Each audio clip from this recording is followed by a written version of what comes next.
नमस्कार दोस्तों, कक्षा क्लास में आप सबका बहुत बहुत स्वागत है। आज हम लोग पढ़ेंगे एक मौनी फूल का आखिरी कविता, जिसका नाम है विदाई। इसके लेखक हैं संतोष कुमार महतो जी। कविता के अंत में हम लेखक का परिचय भी पढ़ लेंगे, साथ में ही अटैच है उसको भी पढ़ लेंगे। ठीक है, तो बने रहिए कविता के साथ में। ये कविता बहुत ही मार्मिक है, बहुत ही सुंदर कविता है, ज़रूर सुनिएगा। चलिए चलते हैं हमारे कविता पे। ये रहा हमारा कविता विदाई। ये जो कविता है ना, ये कवि महोदय ने 1990 के आसपास में लिखा है, जब वो अपने स्कूल से रिटायर कर रहे थे, उनकी सेवानिवृत्ति हो रही थी। ये चूँकि शिक्षक थे, और जब वहाँ से स्कूल छोड़ के जा रहे थे तो वहाँ के शिक्षकों को, वहाँ के जो स्टाफ थे, उनको समर्पित ये कविता लिखे हैं विदाई को लेके। देखते हैं क्या लिखे हैं। शिविर भाई भूल न जिहा, नूतन शिक्षा नीति के अपनैहा, बुनियादी शिक्षा नीति और असेसमेंट परिपाटी, सुधे कागजे कल में धैर्य न दिया, शिविर भाई भूल न जिहा। शिक्षित भाई लोग, शिक्षित जो शिक्षाविद हैं उनको बोल रहे हैं, जो टीचर हैं उनको बोल रहे हैं कि भाई लोग भूल नहीं जाइएगा, जो नया शिक्षा नीति आ रहा है ना, उसको जरूर अपनाइएगा। नया शिक्षा नीति कौन सा? 1986 का है ना, 1986 का शिक्षा नीति के बारे में बोल रहे हैं। ये जो नीति आ रहा है उसको जरूर अपनाइएगा।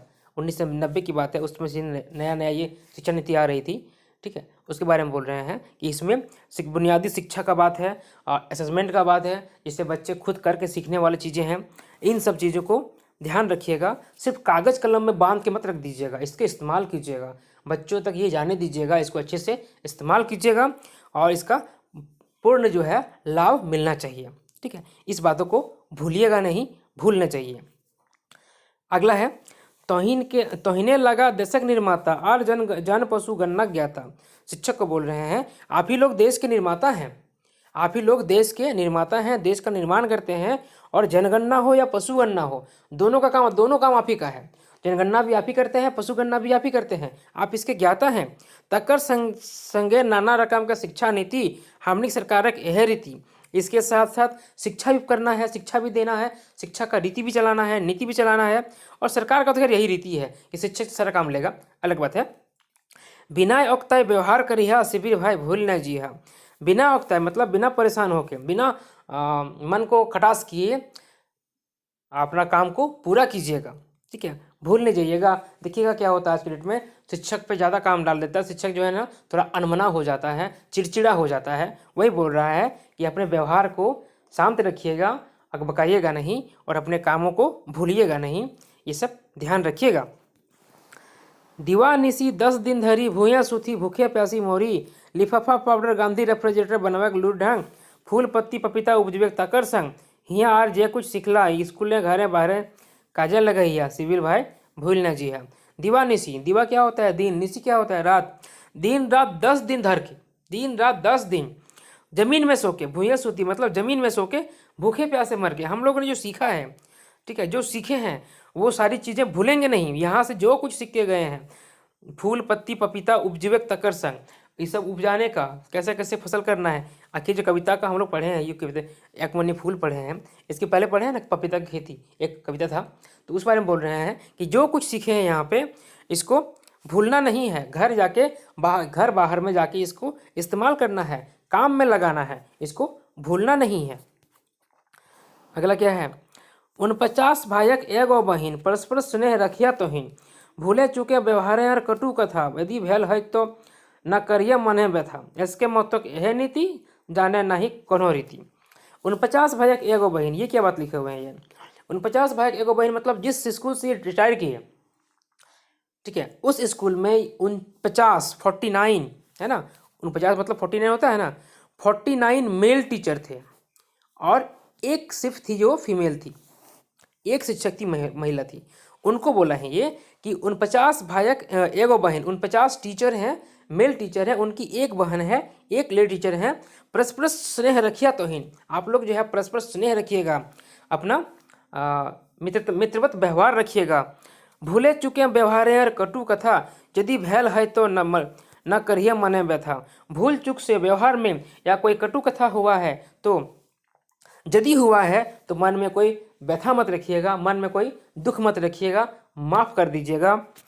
ठीक है, मन में उस बात को दबा के नहीं रखना है, उसको मान के नहीं रहना है। एस के महतो यह नीति, एस के महतो कौन? संतोष कुमार महतो, कवि महोदय हमारे।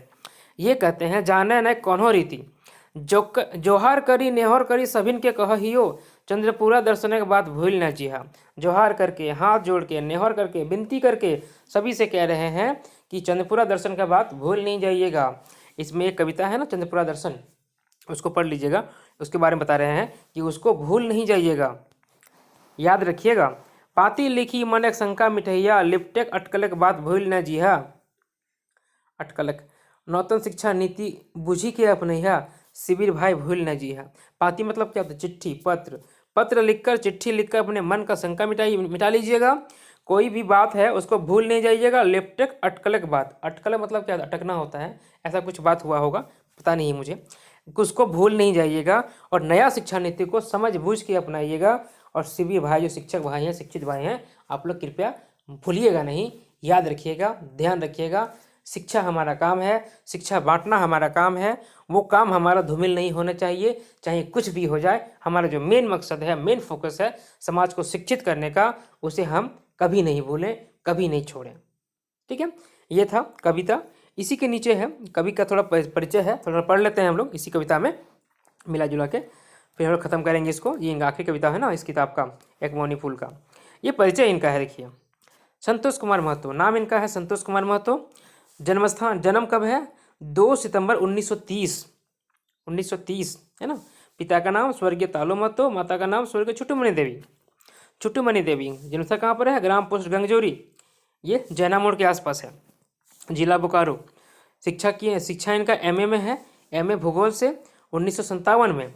और डीप इन एड क्या है? ये डिप्लोमा इन एजुकेशन होगा 1958 में। ठीक है, 1 साल के बाद ये किए। इसके बाद 1958 से ही शिक्षण कार्य करते रहे और 31 मार्च 1990 को ये अवकाश प्राप्त किए।